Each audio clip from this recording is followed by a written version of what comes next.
As adults, we all have moments when we find ourselves engaged in behaviors that may be considered childish. Those happy moments where we get in touch with our inner child and just be in the here and now.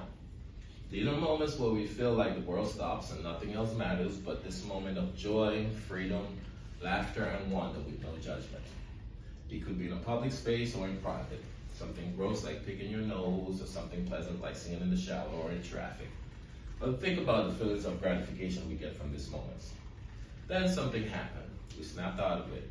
Someone interrupted our moment, or we just drew attention to ourselves and we became self-aware. And the moment is ruined. Now think about a young child in a daycare where staff refuses to give them their bottle because they are in preschool now and simply too old to drink out of a bottle. Now this may be frustrating for staff because drinking from a bottle as a preschooler is not considered a socially valid age-appropriate behavior. But remember, behaviors are shaped by the contingency that maintains them. And for a child, maybe they like the attention they receive from workers when they engage in this behavior.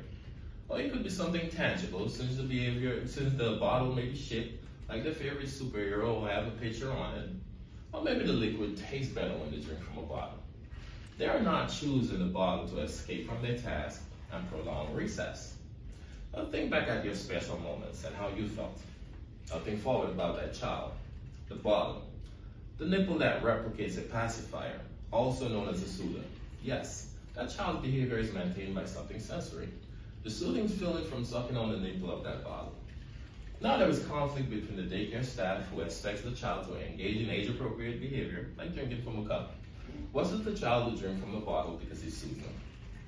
This is important because getting the child to engage in age-appropriate behavior will help them to improve pair bonding, social play, and inclusion, both inside and outside of the classroom, and also act as a behavior cause for other socially valid behavior like placing cups in the sink, washing dishes, tidying up, etc., which will ultimately improve the lives of the child, staff, and caregivers at home and in the community. Now, research shows that medical professionals recommend introducing a cup when feeding babies before 12 months old because it helps to develop their coordination, gross motor, fine motor, and language skills significantly as they grow. Now, it is crucial to use evidence-based practices built on the principles of ABA to teach new skills and to improve upon skills that's already in the child's repertoire. An excellent behavior change strategy to use in this situation is modeling.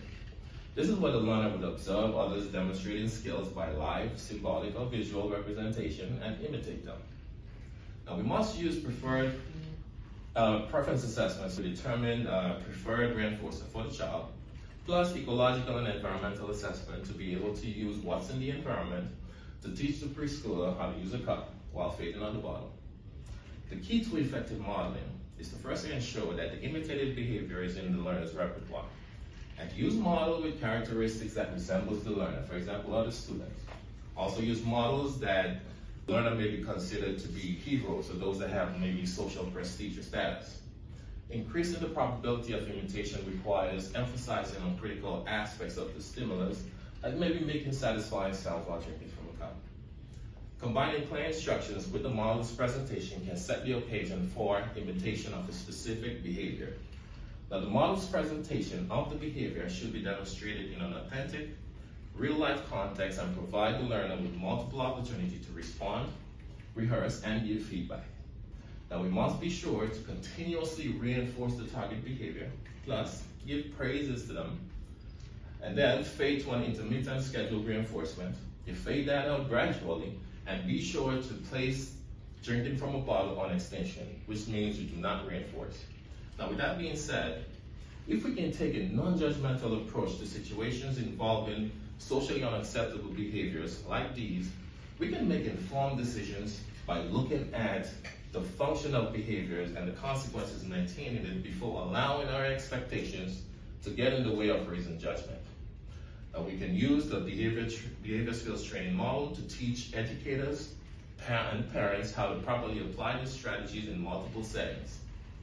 Now, once we've done that, we'll be well on the way to finding the best reasoned judgment for a learner that is equally beneficial to caregivers and staff as well. Thank you.